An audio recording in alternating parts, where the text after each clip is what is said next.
ಈ ದಿನ ಕರ್ನಾಟಕ ಶಾಲಾ ಪರೀಕ್ಷೆ ಮತ್ತು ಮೌಲ್ಯ ನಿರ್ಣಯ ಮಂಡಳಿಯು ಎಲ್ಲ ಸಬ್ಜೆಕ್ಟ್ SLCಯ ಎಲ್ಲ ಮಾದರಿ ಪತ್ರಿಕೆಗಳನ್ನು ಇಂದು ಬಿಡುಗಡೆಗೊಳಿಸಿದೆ.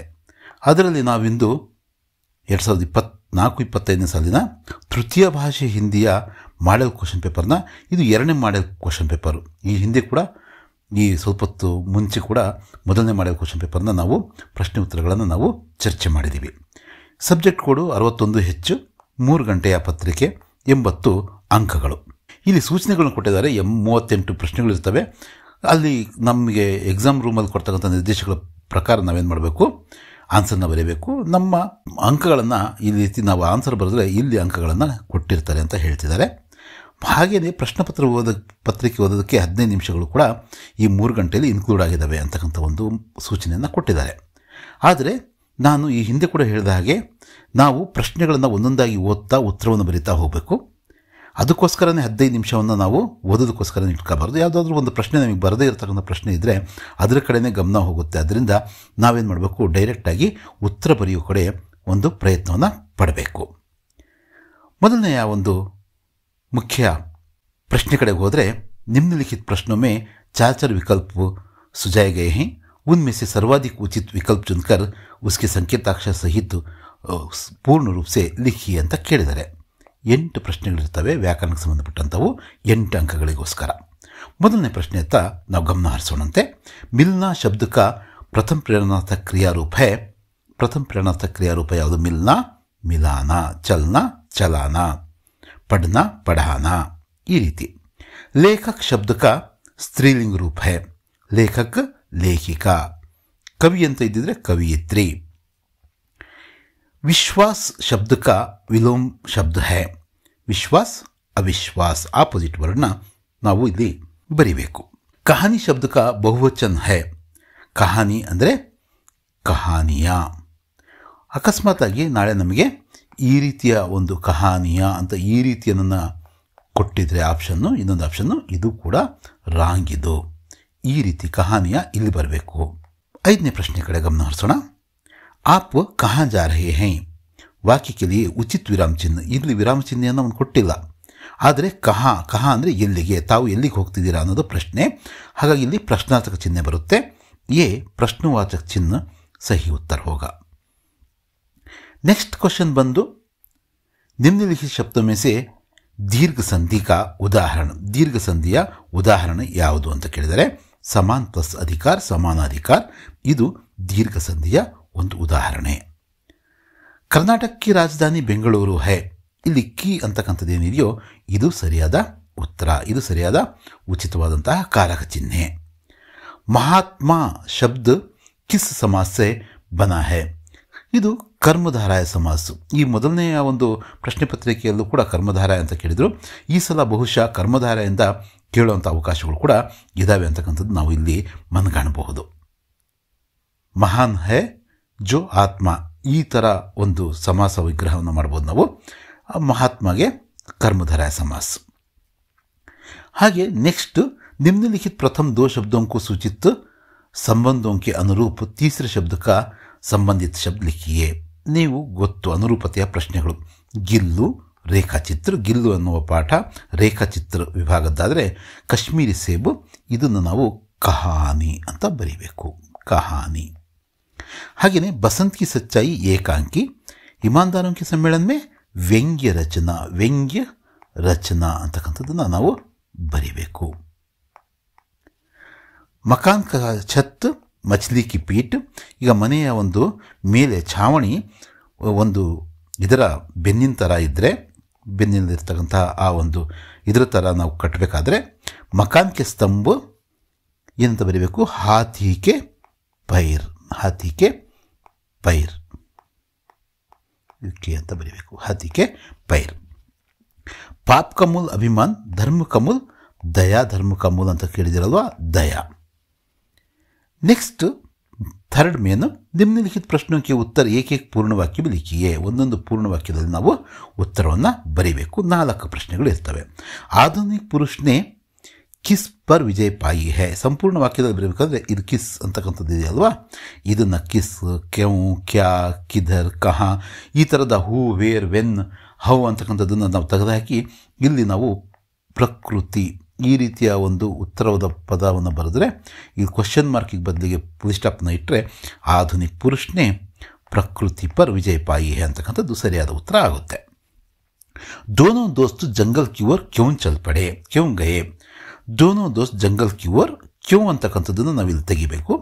ಎಲ್ಲಿಗೆ ಹೋದ್ರು ಅವರು मकान बनाने के बारे में जानकारी हासिल करने के लिए ಅಥವಾ जानने के लिए ಅಂತ ನಾವು ಬರಿಬೇಕು. हमें किस उम्र में अच्छी आदतें डालनी चाहिए. ಇಲ್ಲೂ ಕೂಡ ಇದನ್ನು ನಾವು ತೆಗೆದು छोटी उम्र में ಅಂತ ನಾವು ಬರೀಬಹುದು. ಯಾವ ಪಾಠದ ಪ್ರಶ್ನೆ ಇದು? ಬಾಲಶಕ್ತಿ ಪಾಠದ ಪ್ರಶ್ನೆ ಇದು. ಬಾಲಶಕ್ತಿ ಪಾಠದ ಪ್ರಶ್ನೆ. ಹಾಗೆಯೇ ನೆಕ್ಸ್ಟ್ ಪ್ರಶ್ನೆ ಯಶೋಧ ಕಾ ರಂಗ್ ಸೂರ್ಶ್ಯಾಮ್ ಪದ್ಯದಿಂದ ಕೇಳಿರ್ತಕ್ಕಂಥದ್ದು ಕೈಸಾ ಥಾ ಅಂದರೆ ಗೋರಾಥ ಗೋರಾಥ. ಈ ರೀತಿ ನಾವು ಬರೆದು ಉತ್ತರಿಸಬಹುದು. 4ನೇ ಮೇನಿಗೆ ಬಂದಿದ್ದೀವಿ ನಾವು. 16 ಅಂಕಗಳಿಗೋಸ್ಕರ 8 ಪ್ರಶ್ನೆಗಳಿರ್ತವೆ. 2 ಅಂಕಗಳು ಪ್ರತಿ ಒಂದು. ಇದಕ್ಕೆ ನಿಮ್ನಲಿಖಿತ ಪ್ರಶ್ನೆಗೆ ಉತ್ತರ 2-3 वाक्यों में लिखिए ಅಂತ ಕೇಳಿದೆ. 2 ಅಥವಾ 3 ವಾಕ್ಯಗಳಲ್ಲಿ ಬರೀಬೇಕು. लेखक ने दुकानदार को क्षमा के योग्य क्यों नहीं माना. अगर एक सेब सड़ा होता तो या एक या 2 समझा होता तो दुकानदार को लेखक को क्षमा के योग्य मानते. यहाँ दुकानदार जानबूझकर लेखक को क्या किया था अथवा धोखा दिया था, इसलिए लेखक ने दुकानदार को क्षमा के योग्य नहीं माना ಅಂತ ಬರೀಬೇಕು ನಾವು. ಯಾವುದು? ಕಶ್ಮೀರಿ ಸೇಬ್ ಪಾಠದಿಂದ ಕೇಳಿರ್ತಕ್ಕಂಥ ಪ್ರಶ್ನೆ. ಧೀರಜ್ ಸಕ್ಸೇನಾ ಕೋ ಬುದ್ಧಿಮಾನ್ ರೋಬೋಟ್ ಕಿ ಜರೂರತ್ ಕ್ಯೋಂ ಥಿ. ಇದು ಮೊದಲನೇ ಒಂದು ಇದರಲ್ಲೂ ಕೂಡ ಕೇಳಿದರು. ಬುದ್ಧಿವಂತ ರೋಬೋಟ್ನ ಅವಶ್ಯಕತೆ ಧೀರಜ್ ಸಕ್ಸೇನ್ಗೆ ಯಾಕಿತ್ತು? ಇದು ರೋಬೋಟ್ ಪಾಠದ ಪ್ರಶ್ನೆ. ಯಾಕಿತ್ತಂದರೆ ಆತನ ಕೆಲಸ ಕಾರ್ಯಗಳನ್ನು ನೋಡ್ಕೋಬೇಕಾಗಿತ್ತು, ಲೆಕ್ಕಪತ್ರಗಳನ್ನು ಬರೀಬೇಕಾಗಿತ್ತು, ಜೊತೆಗೆ ಮಕ್ಕಳ ಅಂದರೆ ಮೊಮ್ಮಕ್ಕಳ ಒಂದು ನಾತಿ ಪೋತೋಂಕ ಅಂತ ಹೇಳ್ತಾರಲ್ಲ ಉನ್ಕೆ ಹೋಮ್ವರ್ಕ್ ಭಿ ಕರಾನಂದ. ಕಲೆಕ್ಟರ್ನೇ ಬಚ್ಚೋಂ ಕಿ ತಾರೀಫ್ ಕ್ಯೋಂ ಕಿ. ಇದು ಕೂಡ ಬಾಲಶಕ್ತಿ ಪಾಠದಿಂದ ಕೇಳಿರ್ತಕ್ಕಂಥ ಒಂದು ಪ್ರಶ್ನೆ. ಬಾಲಶಕ್ತಿ ಪಾಠದ ಪ್ರಶ್ನೆ. ಕಲೆಕ್ಟರ್ ಸಾಹೇಬರು ಅಂದರೆ ಜಿಲ್ಲಾಧಿಕಾರಿಗಳು ಆ ಮಕ್ಕಳ ಆ ಟೋಲಿ ಬಾಲಶಕ್ತಿ ಕಾ ಟೋಲಿ रहता ना उसकी तारीफ इसलिए की क्योंकि ಅಂದರೆ इसलिए की कि उन्होंने उस गांव को आदर्श गांव बनाया था. ಇದೆಲ್ಲವನ್ನು ಕೂಡ ಅವ್ರು ಮಾಡಿರ್ತಕ್ಕಂಥ ಬಾಲಶಕ್ತಿಯ ಒಂದು ಟೀಮ್ ಮಾಡಿರ್ತಕ್ಕಂಥ ಕೆಲಸವನ್ನು ನಾವು ಒಂದು 2-3 ವಾಕ್ಯದಲ್ಲಿ ಇಲ್ಲಿ ಬರೀಬೇಕು. ಲೇಖಕ್ ನೆ ಮಂತ್ರಿ ಕೋ ಕ್ಯಾ ಸಮझाया. ಇದು ಇಮಾನ್ದಾರೋಂ ಕೆ ಸಮ್ಮೇಳನ ಮೇ ಪಾಠದಿಂದ ಕೇಳಿರ್ತಕ್ಕಂಥ ಪ್ರಶ್ನೆ. ಲೇಖಕರಾದಂಥವರು ಮಂತ್ರಿಗೆ ಅಂದರೆ ಅಲ್ಲಿರ್ತಕ್ಕಂಥ ಸಚಿವರಿಗೆ ವ್ಯವಸ್ಥಾಪಕರಿಗೆ ಏನಂತ ಹೇಳ್ತಾರೆ ಅಂದರೆ ಇಲ್ಲಿ ಪೊಲೀಸರು ಬರೋದು ಒಳ್ಳೆಯದಲ್ಲ, ಇದೆಲ್ಲರೂ ಕೂಡ ಪ್ರಾಮಾಣಿಕರು ಇರೋದ್ರಿಂದ ಪ್ರಾಮಾಣಿಕಕ್ಕೆ ಅಂದರೆ ईमानदारों के तलाशी लेना सही बात नहीं है. यह बात मंत्री को किसने समझाया? लेखक ने समझाया. दिनकर जी के अनुसार मानव का सही परिचय क्या है. अभिनव ಮನುಷ್ಯದಿಂದ ರಾಮಧಾರಿ ಸಿಂಗ್ ದಿನಕರ್ ಜಿ ಅವರು ಏನು ಹೇಳ್ತಾರೆ ಅಂದರೆ ಮನುಷ್ಯನ ನಿಜವಾದ ಪರಿಚಯವನ್ನು ಕೊಡೋದಕ್ಕೆ ಅವರು ಪ್ರಯತ್ನ ಪಡ್ತಾರೆ. ಅಂದರೆ ನಾವು ಮನುಷ್ಯರಾಗ್ಬಿಟ್ಟು ಪ್ರಕೃತಿಯ ಪ್ರತಿ ತತ್ವದ ಮೇಲೆ ವಿಜಯಶಾಲಿಗಳಾಗಿಲ್ಲ, ವಿಜಯಶಾಲಿಗಳು ಆದರೂ ಕೂಡ ಅದು ನಮ್ಮ ಒಂದು ಟೆಕ್ನಾಲಜಿಯಲ್ಲಿ ಮುಂದುವರಿತಕ್ಕಂಥದ್ದು ನಮ್ಮ ಒಂದು ಯಶಸ್ಸಲ್ಲ. ಯಶಸ್ಸು ಯಾವುದಪ್ಪ ಅಂದರೆ ನಮ್ಮೊಂದಿಗಿರ್ತಕ್ಕಂತಹ ಜನರನ್ನು ಜಾತಿ, ಮತ, ಧರ್ಮ, ಈ ರಾಜ್ಯ, ಭಾಷೆ ಇವೆಲ್ಲದರ ಹೊರತಾಗಿ ಕೂಡ ನಾವು ಪ್ರೀತಿಸ್ತೀವಲ್ಲ, ಅದು ಮನುಷ್ಯನ ನಿಜವಾದ ಪರಿಚಯ ಅಂತಕ್ಕಂಥದ್ದನ್ನು ಇದು ಅಭಿನವ್ ಮನುಷ್ಯದಿಂದ ಕೇಳಿರ್ತಕ್ಕಂಥ ಒಂದು ಪ್ರಶ್ನೆ. ಅಭಿನವ್ ಮನುಷ್ಯ. ಹಾಗೆಯೇ ನೆಕ್ಸ್ಟ್ ಪ್ರಶ್ನೆಗೆ ಹೋಗೋಣಂತೆ. ಬಾಲಕೃಷ್ಣ ಅಪ್ನಿ ಮಾತಾ ಸೆ ಕ್ಯಾ ಕ್ಯಾ ಶಿಕಾಯತೆ ಕರ್ತಾ ಹೈ. ಇದು ಸೂರ್ಶ್ಯಾಮಿಂದ ಕೇಳಿರ್ತಕ್ಕಂಥದ್ದು. ಬಾಲಕನಾದಂಥ ಕೃಷ್ಣ ತನ್ನ ತಾಯಿ ಯಶೋದೆ ಬಳಿ ಏನೇನ ಒಂದು ಕಂಪ್ಲೇಂಟ್ನ ಮಾಡ್ತಾನೆ. ಶಿಕಾಯತೆ ಅಂದರೆ ಕಂಪ್ಲೇಂಟ್ಗಳನ್ನು ಏನೇನು ಮಾಡ್ತಾನೆ. ಏನೇನು ಕಂಪ್ಲೇಂಟ್ ಮಾಡ್ತಾನೆ? ಆತ ತನ್ನ ಅಣ್ಣನಾದಂತಹ ಬಲರಾಮನ ಬಗ್ಗೆ ಹೇಳ್ತಾನೆ, ಆತನ ಜೊತೆಗಾರರಾದಂತಹ ಒಬ್ಬ ಗ್ವಾಲ್ ಬಾಲಕ್ ಅವ್ರ ಬಗ್ಗೆ ಹೇಳ್ತಾನೆ. ನೀವು ತಂದೆ ತಾಯಿಯಾದಂತಹ ಯಶೋದೆ ಮತ್ತು ನಂದ ಏನಾಗಿದ್ದೀರ, ಬೆಳ್ಳಗಿದ್ದೀರಂತೆ, ನಾನು ಕರ್ರಗಿದ್ದೀನಂತೆ, ನನ್ನನ್ನು ನೀವು ಕೊಂಡ್ಕೊಂಡು ಬಂದಿದ್ದೀರಂತೆ, ನಾನು ನಿಮ್ಮ ಮಗ ಅಲ್ಲಂತೆ. ಇವೆಲ್ಲವನ್ನು ಕೂಡ ನಾವು ಚರ್ಚೆ ಮಾಡೋಣಂತೆ ಮುಂದಿನ ಒಂದು ಇದರಲ್ಲಿ. ಇವೆಲ್ಲದರ ಉತ್ತರ ಸಮೇತ ನಾವು ಕ್ವಶನ್ ಆನ್ಸರ್ನ ನೋಡೋಣಂತೆ. ಶನಿಕಾ ವಾಯುಮಂಡಲ್ ಕಿನ್ ಕಿನ್ ಗ್ಯಾಸೋನ್ ಸೆ ಬನಾ ಹುವಾ ಹೈ ಅಂದರೆ ಇಲ್ಲಿ ನಾವೇನು ಬರೀಬೇಕು, ಯಾವ್ಯಾವ ಗ್ಯಾಸ್ಗಳಿಂದ ಆಗಿದೆ ಅಂದರೆ ಹೈಡ್ರೋಜನ್, ಹೀಲಿಯಂ, ಮೀಥೇನ್, ಅಮೋನಿಯಾ ಗ್ಯಾಸೋನ್ಸೆ ಬನಾ ಹುವಾ ಹೈ ಅಂತಕ್ಕಂಥದ್ದನ್ನು ಬರೀಬೇಕು. ಅಥವಾ ಶನಿ ಗ್ರಹ ಪಾಠದಿಂದ, ಶನಿ ಸಬ್ಸೆ ಸುಂದರ ಗ್ರಹ ಪಾಠದಿಂದ 2 ಪ್ರಶ್ನೆಗಳನ್ನು ಕೇಳ್ತಾರೆ, ಅದರಲ್ಲಿ ನಾವು 1 ಪ್ರಶ್ನೆಗೆ ಉತ್ತರವನ್ನು ಬರೀಬೇಕು. ಉಪಗ್ರಹಗಳ ಬಗ್ಗೆ ಬರೀರಂದರೆ ಒಟ್ಟು 17 ಉಪಗ್ರಹ, 17 ಉಪಗ್ರಹ ಜೈಸೆ ಟೈಟಾನ್, ಇವೆಲ್ಲವೂ ಕೂಡ ನಾವು ಬರೀತಾ ಹೋಗಬೇಕು, ಅವುಗಳ ಪರಿಚಯವನ್ನು ಕೊಡಬೇಕು. ಮೊದಲನೇ ಪ್ರಶ್ನೆನೇ ಈಸಿಯಾಗಿದೆ, ಹೈಡ್ರೋಜನ್, ಹೀಲಿಯಂ, ಮೀಥೇನ್ ಮತ್ತು ಅಮೋನಿಯಾ ಗ್ಯಾಸ್ಗಳಿಂದ ಯಾವುದಾಗಿದೆ, ಶನಿ ಗ್ರಹದ ವಾಯುಮಂಡಲ ಆಗಿದೆ ಅಂತಕ್ಕಂಥದ್ದನ್ನು ಬರೀಬೇಕು. ನೆಕ್ಸ್ಟ್, ಇದು ಕೂಡ ನಾನಿಟೇಲಿಂದನೇ ಸತ್ಯ ಕಿ ಶಕ್ತಿ, ಶಾಸ್ತ್ರ ಮೇ ಸತ್ಯ ಬೋಲ್ನೆ ಕಾ ತರೀಕಾ ಕೈಸೆ ಸಮಜಾಯ ಗಯಾ ಹೈ, ಶಾಸ್ತ್ರಗಳಲ್ಲಿ ಸತ್ಯವನ್ನು ಹೇಗೆ ಹೇಳಬೇಕು, ಅಪ್ರಿಯ ಸತ್ಯವನ್ನು ಹೇಳಬಾರ್ದು ಅಂತಕ್ಕಂಥ ಮಾತಿದೆಯಲ್ವಾ, ಅದನ್ನು ನಾವು ಬರೀತೀವಿ. ಅಥವಾ ನಾಗರಿಕ ಕರ್ತವ್ಯದಲ್ಲಿ ಲಾಸ್ಟಿಗೆ ಮೀನಾ ಮೇಡಮ್ ಅವರು ಹೇಳ್ತಾರಲ್ಲ, ಮೀನಾ ಮೇಡಮ್ನೇ ಛಾತ್ರೋಂಸೆ ಅಂತ್ ಮೇ ಕ್ಯಾ ಕಹಾ, ಕೊನೆಯಲ್ಲಿ ಅವರು ಏನು ಹೇಳಿದರು, ಏನು ಹೇಳ್ತಾರೆ, ಆಜ್ ಕೆ ನಾಗರಿಕ ಹಿ ಕಲ್ ಕೆ, ಆಜ್ ಕೆ ಬಚ್ಚೆ ಹಿ ಕಲ್ ಕೆ ನಾಗರಿಕ ಹೈ, ಈ ಥರ ಎಲ್ಲ ಅವರು ವಿವರಣೆಗಳನ್ನು ಕೊಡ್ತಾರಲ್ವ, ಅವನ್ನ ನಾವೇನು ಮಾಡಬೇಕು, ಇಲ್ಲಿ ಬರಿತಾ ಹೋಗಬೇಕು. ಜೊತೆಗೆ ನೆಕ್ಸ್ಟ್ ಗಿಲ್ಲು ಕೆ ಕಾರ್ಯಕಲಾಪ ಕೆ ಬಾರೆ ಮೇ ಲಿಖಿ ಅಂತ ಕೇಳಿದರೆ, ಇವು 3ನೇ ಮೇನು 27 ಅಂಕಗಳಿಗೋಸ್ಕರ ನಾವು ಸ್ಕೋರ್ ಮಾಡ್ತಕ್ಕಂಥವ್ರು ಮುಖ್ಯವಾಗಿ ಈ ರೀತಿ ಲಾಂಗ್ ಆನ್ಸರ್ ಕ್ವಶನ್ಗಳನ್ನು ನಾವು ನೋಡ್ಕೊಂಡ್ರೆ, 3 ಮತ್ತು 4 ಅಂಕದ ಕ್ವಶನ್ಗಳನ್ನ ನಾವು ನೋಡ್ಕೊಂಡ್ರೆ ಈಸಿಯಾಗಿ ಗಿಲ್ಲು ಏನೇನು ಕೆಲಸ ಮಾಡ್ತಾಯಿತ್ತು ಅಥವಾ ಲೇಖಕ್ಕೆ ಅವರು ಅದಕ್ಕೆ ಏನೇನು ಕಲಿಸಿತ್ತು ಇದೆಲ್ಲವನ್ನು ಕೂಡ ನಾವಿಲ್ಲಿ ಬರೀಬೇಕು, ಉಲ್ಲೇಖಿಸಬೇಕು. ಜಲಾಲುದ್ದೀನ್ ನೆ ಅಬ್ದುಲ್ ಕಲಾಂ ಜಿ ಕೋ ಬಾಹರಿ ದುನಿಯಾ ಕಾ ಬೋಧ್ ಕೈಸೆ ಕರಾಯ, ಹೊರಗಿನ ಪ್ರಪಂಚವನ್ನು ಪರಿಚಯ ಮಾಡ್ತಾರೆ ಯಾರಿಗೆ, ಕಲಾಂ ಅವರಿಗೆ. ಯಾರು, ಅವರ ಭಾವ ಮತ್ತು ಆತ್ಮೀಯ ಗೆಳೆಯರಾದಂತಹ ಜಲಾಲುದ್ದೀನ್ ಅವರು. ಅದನ್ನು ನಾವೇನು ಮಾಡಬೇಕು, ನೀಟಾಗಿ ಹೇಳಬೇಕು. ಅವರು ಸಾಹಿತಿಗಳ ಬಗ್ಗೆ, ಹೊಸ ತಂತ್ರಜ್ಞಾನದ ಬಗ್ಗೆ, ಹೊಸ ವೈದ್ಯಕೀಯ ವಿಧಾನಗಳ ಬಗ್ಗೆ ಎಲ್ಲ ಹೇಳಿ ಹೊಸ ಪ್ರಪಂಚವನ್ನು ಅವರೇನು ಮಾಡ್ತಾರೆ, ಹೊರಗಡೆಯ ಪ್ರಪಂಚವನ್ನು ಅವ್ರಿಗೆ ಹೇಳ್ಕೊಡ್ತಾರೆ. ಅಬ್ದುಲ್ ಕಲಾಂ ಅವರು ಗ್ರೇಟ್ ಪರ್ಸನ್ ಆಗೋದ್ರ ಹಿಂದೆ ಜಲಾಲುದ್ದೀನ್ ಅಂಥವರ ಒಂದು ಒಂದು ಒಂದು ಕೊಡುಗೆನೂ ಕೂಡ ಇದೆ, ಅದನ್ನು ನಾವಿಲ್ಲಿ ಬರೀಬೇಕು. 27ನೇ ಪ್ರಶ್ನೆಯನ್ನು ನೋಡೋಣ. ಸೋಷಲ್ ನೆಟ್ವರ್ಕಿಂಗ್ ಈ ಕ್ರಾಂತಿಕಾರಿ ಖೋಜ್ ಹೈ, ಕ್ರಾಂತಿಕಾರಿ ಅದು ಖೋಜ್ ಹೈ, ಇಸ್ ಕಥನ್ ಕಾ ಸಮರ್ಥನ್ ಅಪ್ನೆ ಶಬ್ದೋ ಮೇ ಲಿಖಿಯೇ. ಸೋಷಲ್ ನೆಟ್ವರ್ಕಿಂಗ್ ಅಂದರೆ ಅದೇ ಆರ್ಕುಟ್ಟು, ಫೇಸ್ಬುಕ್ಕು, ಲಿಂಕ್ಡ್ಇನ್ ಇವೆಲ್ಲವೂ ಕೂಡ ಇದಾವಲ್ಲ, ಇವುಗಳೆಲ್ಲವನ್ನು ಪ್ರಸ್ತಾಪ ಮಾಡ್ತಾ ಇದು ಹೇಗೆ ಒಂದು ಕ್ರಾಂತಿಕಾರಕವಾದಂಥ ಸಂಶೋಧನೆ ಅಂತಕ್ಕಂಥದ್ದನ್ನು ನಾವು ಇಲ್ಲಿ ಸ್ಪಷ್ಟಪಡಿಸ್ತಾ ಹೋಗಬೇಕು. ಕವಿತಾ ಮೇ ಭಾರತ್ ಮಾತಾ ಕಾ ಸ್ವರೂಪ್ ಕೈಸೆ ಸುಶೋಭಿತ ಹೈ, ಭಾರತ್ ಮಾತಾ ಅನ್ಬೋದು, ಮಾತೃಭೂಮಿ ಅನ್ಬೋದು, ಈ ಅದರ ಸ್ವರೂಪ ಏನು, ಏಕ್ ಹಾತ್ ಮೇ ನ್ಯಾಯ ಪತಾಕ, ದೂಸರೆ ಹಾತ್ ಮೇ ಜ್ಞಾನದೀಪ್, ಇವೆಲ್ಲವೂ ಇದೆಯಲ್ಲ, ಇದನ್ನು ನಾವು ನೀಟಾಗಿ ನಾವಿಲ್ಲಿ ಬರೀಬೇಕು. ಕವಿ ಕೆ ಅನುಸಾರ ಮನುಷ್ಯ ಕಿ ಭೌತಿಕ ಸಾಧನಾ ಕಾ ವರ್ಣನ್ ಕೀಜಿಯೇ, ಇದು ಕೂಡ ಅಭಿನವ ಮನುಷ್ಯದಿಂದ ಕೇಳಿರ್ತಕ್ಕಂಥದ್ದೇ ಪ್ರಶ್ನೆ. ಏನು, ಕವಿಯ ರಾಮಧಾರಿ ಸಿಂಗ್ ದಿನಕರ್ಜಿ ಅವರ ಪ್ರಕಾರ ಮನುಷ್ಯನ ಭೌತಿಕ ಸಾಧನೆಗಳು ಯಾವುವು, ಭೌತಿಕ ಸಾಧನೆಗಳು ಯಾವುವು, ಮನುಷ್ಯ ಯಾನೇ ಅಭಿನವ ಮನುಷ್ಯ ಅಥವಾ ಆಧುನಿಕ ಮಾನವನೇ ಏಕ್ ಸಾತ್ ಗಿರಿ, ಸಾಗರ್, समुद्र, इन सबको लांघ सकता है. उसने पवन के ताप को अपनी मुट्ठी में बांध के रखा है, परमाणु भी इसके करों को देखकर कांपते हैं. ಈ ಥರ ಪಾಯಿಂಟ್ಗಳನ್ನ ಹಾಕ್ಕೊಂಡು ನಾವು ಈಸಿಯಾಗಿ ನಾವು ಅದಕ್ಕೆ ಉತ್ತರವನ್ನು ಬರೀಬೋದು. ಮುಂದೆ ಈ ನಿಮ್ಮ ಎಜುಕೇಷನ್ ಮುನ್ನಡೆ ಚಾನಲಲ್ಲಿ ಇವುಗಳನ್ನ ಪ್ರತಿ ಪಾಠದಿಂದನೂ ಕೂಡ ಬರ್ತಕ್ಕಂತಹ ಅತ್ಯಂತ ಪ್ರಮುಖ ಪ್ರಶ್ನೆಗಳನ್ನು ಉತ್ತರಿಸ್ತಕ್ಕಂಥ ಪಾಯಿಂಟ್ ವೈಸು ಉತ್ತರಿಸ್ತಕ್ಕಂಥ ಒಂದು ಪ್ರಯತ್ನವನ್ನು ಸೀರೀಸ್ನ ಈ ವಾರದಿಂದನೇ ನಾವು ಶುರು ಮಾಡ್ತಾ ಇದ್ದೀವಿ. ನೀವು ತಕ್ಷಣ ಇನ್ನೂ ನಮ್ಮ ಚಾನಲ್ಗೆ ಸಬ್ಸ್ಕ್ರೈಬ್ ಮಾಡಲಿಲ್ಲ ಅಂದರೆ ಸಬ್ಸ್ಕ್ರೈಬ್ ಮಾಡ್ಕೊಳ್ರಿ.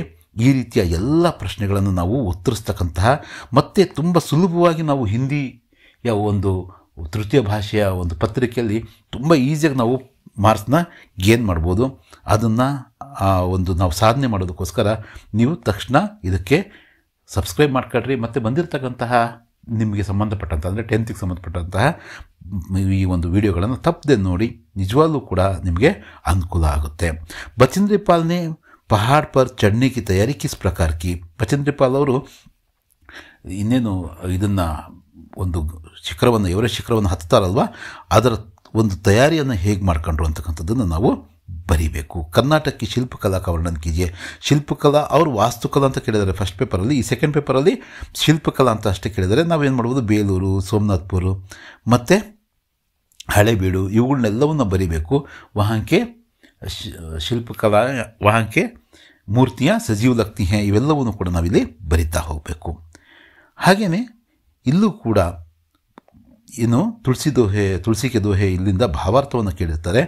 3 ಮಾರ್ಕ್ಸಿಗೆ ಇದು ಕಂಪಲ್ಸರಿ ಇರುತ್ತೆ. ಈ ಹಿಂದೆ ಹೇಳಿರ್ತಕ್ಕಂಥ ಪತ್ರಿಕೆಯಲ್ಲೂ ಕೂಡ ನಾನು ಹೇಳಿದ್ದೆ, 1, 3 ಮತ್ತು 5 ಈ ಒಂದು ಏನು 3 ದೋಹೆಗಳಿದಾವೋ ಇವನ್ನ ಕಂಪಲ್ಸರಿ ನೀವೇನು ಮಾಡಬೇಕು, ನೋಡ್ಕೋಬೇಕು ಅದರ ಭಾವಾರ್ಥವನ್ನು. ಹಾಗೆಯೇ ಜೊತೆಗೆ ಅದಾದ ನಂತರ 2 ಮತ್ತು 4ರ ಒಂದು ಗೋಜಿಗೆ ನಾವು ಹೋಗಬೇಕು. ಇದು ತುಂಬ ಇಂಪಾರ್ಟೆಂಟ್ ಆಗುತ್ತೆ. ಮುಖ್ಯ ಮುಖ್ಸೋನ್ ಚಾಹಿಯೆ ಖಾನ್ ಪಾನ್ ಕೋ ಏಕ್ ಪಾಲೆ ಪೋಸೆ ಸಕಲ್ ಅಂಗ ತುಳಸಿ ಸಹಿತ ವಿವೇಕ್. ತುಂಬ ಈಸಿಯಾಗಿ ಮುಖ जो मुखिया के समान होना चाहिए, जैसे मुख सिर्फ मुख नहीं, मुखिया जैसे मुखिया मुख के जैसे समान होना चाहिए, जैसे वो सिर्फ एक खान पान को करता है और सकल अंगों को, शरीर के सकल अंगों को वह पालता पोसता है. तुलसी कहते हैं कि इसी में विवेक है. ಈ ರೀತಿ ನಾವು ತುಂಬ ಈಸಿಯಾಗಿ 3 ಅಂಕಗಳನ್ನು ನಾವು ಪಡಿಬಹುದು. ಹಾಗೆಯೇ ಕನ್ನಡ ಅಥವಾ ಇಂಗ್ಲೀಷಲ್ಲಿ ಇದನ್ನು ಭಾಷಾಂತರ ಮಾಡಬೇಕು, ಅನುವಾದ ಮಾಡಬೇಕು. ಕರ್ನಾಟಕ ಮೇ ಚಂದನ್ ಕೆ ಪೇಡ್ ವಿಪುಲ್ ಮಾತ್ರ ಮೇ. ಕರ್ನಾಟಕದಲ್ಲಿ ಶ್ರೀಗಂಧದ ಮರಗಳು ಸಾಕಷ್ಟಿವೆ ಅಥವಾ ವಿಪುಲ ಪ್ರಮಾಣದಲ್ಲಿವೆ. ಇಸ್ಲಿಯೇ ಅಂದರೆ ಹಾಗಾಗಿ ಕರ್ನಾಟಕಕ್ಕೂ ಚಂದನ್ ಕಾ ಆಗಾರ್ ಕಹತೆ ಹೇ. ಹಾಗಾಗಿ ಕರ್ನಾಟಕವನ್ನು ಈ ಶ್ರೀಗಂಧದ ಭಂಡಾರ ಅಂತ ಕರಿತೀವಿ ಅಥವಾ ಆಗರ ಅಂತ ಕರಿತೀವಿ. ಯಹ ಚಂದನ್ ಕಾ ತೇಲ್ ಸಾಬೂನ್ ತಥಾ ಕಲಾಕೃತಿಯ ಬನಾಯಿ ಜಾತಿ ಹೇ. ಇಲ್ಲಿ ಅಂದರೆ ಕರ್ನಾಟಕ ರಾಜ್ಯದಲ್ಲಿ ಈ ಒಂದು ಗಂಧದ ಎಣ್ಣೆಯನ್ನು ಮತ್ತು ಸೋಪನ್ನು ಮತ್ತು ಕಲಾಕೃತಿಗಳನ್ನು ನಿರ್ಮಾಣ ಮಾಡ್ತಾರೆ, ತಯಾರಿಸ್ತಾರೆ ಅಂತಕ್ಕಂಥದ್ದನ್ನು ನಾವು ಬರೀತಾ ಹೋಗ್ಬೋದು. ಬಸಂತ್ ಕಿ ಸಚ್ಚಾಯಿಯಿಂದ ಈ 2 ಪ್ರಶ್ನೆಗಳು ತುಂಬ ಮುಖ್ಯವಾದಂಥವು. ಒಂದು ರಾಜ್ಕಿಶೋರ್ ಅವರ ಬಗ್ಗೆ ಅಥವಾ ಬಸಂತ್ ಕಿ ಇಮಾನ್ದಾರಿ, ಅವರ ಮಾನವೀಯ ಗುಣಗಳ ಬಗ್ಗೆ ಕೇಳ್ತಾರೆ, ಅಂದರೆ ಅವರ ವ್ಯಕ್ತಿತ್ವದ ಬಗ್ಗೆ ಕೇಳ್ತಾರೆ ಪಂಡಿತ್ ರಾಜ್ಕಿಶೋರ್ ಅವರ. ಇಲ್ಲ ಬಸಂತನ ಒಂದು ಪ್ರಾಮಾಣಿಕತೆ ಬಗ್ಗೆ ಕೇಳ್ತಾರೆ. ಇವೆರಡನ್ನೂ ಕೂಡ ನಾವು ಕಲ್ತ್ಕೊಂಡಿದ್ದೆ ಆದರೆ 3 ಅಥವಾ 4 ಅಂಕಗಳನ್ನು ನಾವು ಈಸಿಯಾಗಿ ಪಡಿತೀವಿ. ಈ ಕಡೆ ನಮಗೆ ಗಮನ ಇರಲಿ ಅಂತ ಹೇಳ್ತಾ ಇದ್ದೀನಿ. 35ನೇ ಪ್ರಶ್ನೆ ನಿಮಗೆ ಗೊತ್ತಿರೋ ಹಾಗೆ ಏನು, ಸೋಹನ್ ಲಾಲ್ ದ್ವಿವೇದಿ ಅವರು ಬರೆದಿರ್ತಕ್ಕಂಥ ಅಸಫಲತಾ ಏಕ್ ಚುನೌತಿ ಹೈ ಇಸೆ ಸ್ವೀಕಾರ ಕರೋ. ಈ ಪದ್ಯವನ್ನು ಬರೆದು ನೀವು 4 ಅಂಕಗಳನ್ನು ಭಾಳ ಈಸಿಯಾಗಿ ಭಾಳ ಆರಾಮಾಗಿ ನೀವು ಪಡ್ಕೊಂತೀರ. ಹಾಗೆಯೇ ಇಲ್ಲಿ 36ನೇ ಪ್ರಶ್ನೆ 4 ಅಂಕಕ್ಕೆ ಇಲ್ಲೊಂದು ಪ್ಯಾರಾಗ್ರಾಫನ್ನು ಕೊಟ್ಟಿದ್ದಾರೆ, ನೀಟಾಗಿ ಓದ್ಕೊಂತೀವಿ. ಹಾಗೆಯೇ ಇಲ್ಲಿ 4 ಪ್ರಶ್ನೆಗಳಿರ್ತವೆ ಒಂದೊಂದು ಅಂಕಕ್ಕೆ, ಅದನ್ನು ನಾವು ಬರಿತೀವಿ. ಒಂದು ಸೆಂಟೆನ್ಸ್ ನಮಗೆ ಆನ್ಸರ್ ಆಗಲಿಲ್ಲ, ಕನ್ಫ್ಯೂಸ್ ಆಯಿತು, ಈ ಸೆಂಟೆನ್ಸ್ ಆ ಸೆಂಟೆನ್ಸ್ ಅಂದರೆ ಈಗ ಸಾಧ್ಯ 2 ಸೆಂಟೆನ್ಸ್ನ ನೀವು ಬರೆದು 4ಕ್ಕೆ 4 ಅಂಕಗಳನ್ನು ನೀವು ಈಸಿಯಾಗಿ ಪಡಿಬಹುದು ಅಂತಕ್ಕಂಥದ್ದನ್ನು ನಾನು 36ನೇ ಪ್ರಶ್ನೆಗೆ ಅದನ್ನು ಹೇಳ್ತಾ ಇದ್ದೀನಿ. ಇಲ್ಲಿ 12 ಅಥವಾ 15 ವಾಕ್ಯಗಳಲ್ಲಿ ನಾವೇನು ಮಾಡಬೇಕಾಗುತ್ತೆ, ನಿಬಂಧನ ಬರೀಬೇಕು. ಮುಖ್ಯವಾಗಿ ಇಂಟರ್ನೆಟ್ ಕೇಳಬಹುದು. ಇಲ್ಲಿ ಮೊಬೈಲ್ ಕೇಳಿದ್ದಾರೆ, ಮೊಬೈಲ್ಗೂ ಕೂಡ ಇಂಟರ್ನೆಟ್ಗೆ ಇದ್ದಂಥದ್ದೇ ಅವೆಲ್ಲವೂ ಕೂಡ ನಾವು ಬರೀಬಹುದು. ನೀವು ಈ ಹಿಂದಿನ ಪಾಠದಲ್ಲೂ ಕೂಡ ಮೊಬೈಲ್ಗೆ ಬೋಲ್ಬಾಲ ಈ ಹಿಂದಿನ ತರಗತಿಗಳಲ್ಲಿ ಓದಿದ್ದೀರಾ. ಪ್ರಸ್ತಾವನಾ, ಲಾಭ, ಹಾನಿಯ ಉಪಸಂಹಾರ, ಪೀಠಿಕೆ ಮತ್ತು ಇದು ನಿಷ್ಕರ್ಷೆ. ಲಾಭ ಅಂದರೆ ಲಾಭಗಳನ್ನು ಬರಿತೀವಿ, ಇಲ್ಲಿ ಹಾನಿಗಳು ಅಂದರೆ ಇಲ್ಲಿರ್ತಕ್ಕಂಥ ಇದರಿಂದ ಆಗ್ತಕ್ಕಂತಹ ಲಾಸನ್ನು ನಾವು ಬರಿತೀವಿ. ಹಾಗೆಯೇ ಜನಸಂಖ್ಯಾಕಿ ಸಮಸ್ಯೆ ನಿಮ್ಮ ಪಠ್ಯಪುಸ್ತಕದಲ್ಲಿ ಇರ್ತಕ್ಕಂತಹ ಒಂದು 3 ನಿಬಂಧಗಳೇನಿದಾವೆ ಅದರಲ್ಲಿ ಒಂದು ನಿಬಂಧ ಅಂತೂ ಕೇಳ್ತಾರೆ, ನೀವು ಅದನ್ನು ಕೂಡ ನೀವು ಪ್ರಾಕ್ಟೀಸ್ ಮಾಡ್ಬೋದು. ಮತ್ತು ಸಮೈಕ ಮಹತ್ವ ಅಂತಕ್ಕಂಥದ್ದು ಒಂದು ಸಮಕಾಲೀನವಾದಂತಹ ಮೊಬೈಲ್ ಬಗ್ಗೆ ಕೇಳ್ಬೋದು, ನಿಮ್ಮ ಪಠ್ಯಪುಸ್ತಕದಲ್ಲಿರ್ತಕ್ಕಂಥ ಒಂದು ಡೈರೆಕ್ಟ್ ಎಸ್ಸೇನ ಕೇಳ್ಬೋದು, ಅಥವಾ ನಿಮ್ಮ ಪಾಠಕ್ಕೆ ಸಂಬಂಧಪಟ್ಟಂಗೆ ಇಂಟರ್ನೆಟ್ ಬಗ್ಗೆ ಕೇಳ್ಬೋದು, ಸಮಯದ ಬಗ್ಗೆ ಕೇಳ್ಬೋದು, ಮತ್ತು ಕರ್ನಾಟಕದ ಒಂದು ವೈಭವದ ಬಗ್ಗೆಯೂ ಕೂಡ ಪ್ರಶ್ನೆಯನ್ನು ಕೇಳಬಹುದು. ನೀವು ಅಲ್ಲಿಂದ ಒಂದು ಕೇಳ್ತಾರೆ, ನೀವು ಇದಕ್ಕೆ ತಯಾರಾಗಿರ್ರಿ. ಹಾಗೆಯೇ 9ನೇ ಮೇನು ಕೊನೆಯ ಪ್ರಶ್ನೆ 38ನೇ ಪ್ರಶ್ನೆ ಚುಟ್ಟಿಪತ್ರನ ಬರಿತಾ ಇದ್ವಿ. ಇಲ್ಲಿ ಚುಟ್ಟಿಪತ್ರ ಕೇಳಿಲ್ಲ, ಯಾವುದಿಲ್ಲಿ ಚರಿತ್ರ ಪ್ರಮಾಣ ಪತ್ರ ಅಂದರೆ ಕಂಡಕ್ಟ್ ಸರ್ಟಿಫಿಕೇಟ್ ಅಂತೀವಲ್ವ, ಅದನ್ನು ನಾವು ಪ್ರಧಾನಾಧ್ಯಾಪಕರಿಂದ ಕೇಳಬೇಕಂತೆ. ಅಂದರೆ ಅಫಿಷಿಯಲ್ ಪತ್ರ ಇದು ಅನ್ಅಫಿಷಿಯಲ್ ಪತ್ರ, ತಂದೆಗೆ ಬರೀತಕ್ಕಂಥದ್ದು. ನಾವು ಚುಟ್ಟಿಪತ್ರವನ್ನು ಹೇಗೆ ಬರಿತಿದ್ವೋ ಅವೇ ಸ್ಟೆಪ್ನ ಯೂಸ್ ಮಾಡ್ಕೋಬೇಕು. ನಾವೇನು ಮಾಡ್ತೀವಿ, ಅಲ್ಲಿ ಚುಟ್ಟಿ ಮಾಂಗ್ತೆ ಹುಯೇ ಪತ್ರ ಲಿಖ್ತೇತೆ, ಯಹ ಹಮ್ ಚರಿತ್ರ ಕಾ ಪ್ರಮಾಣ ಪತ್ರ. ನಾವು ಇಲ್ಲಿ ಈ ಒಂದು ಚುಟ್ಟಿ ಪತ್ರವನ್ನು ನಾವು ಈ ಒಂದು ಕಡೆ ನಾವು ಇದನ್ನು ಇಲ್ಲಿ ಚರ್ಚೆ ಮಾಡಿದ್ದೀವಿ. ಈ ಕಡೆ ಈ ಚರಿತ್ರ ಪ್ರಮಾಣ ಪತ್ರ ಅನ್ನೋದ್ರ ಬಗ್ಗೆನೂ ಕೂಡ ಚರ್ಚೆ ಮಾಡೋಣಂತೆ. ನೀವು ಇವೆರಡರಲ್ಲಿ ಒಂದು ವಿಡಿಯೋನ ನೋಡಿ ಅದ್ರ ಬಗ್ಗೆ ನೀವು ಹೆಚ್ಚಿನ ಮಾಹಿತಿಯನ್ನು ಪಡಿಬಹುದು. ಮತ್ತೆ ಸಿಗೋಣಂತೆ. ಧನ್ಯವಾದಗಳು.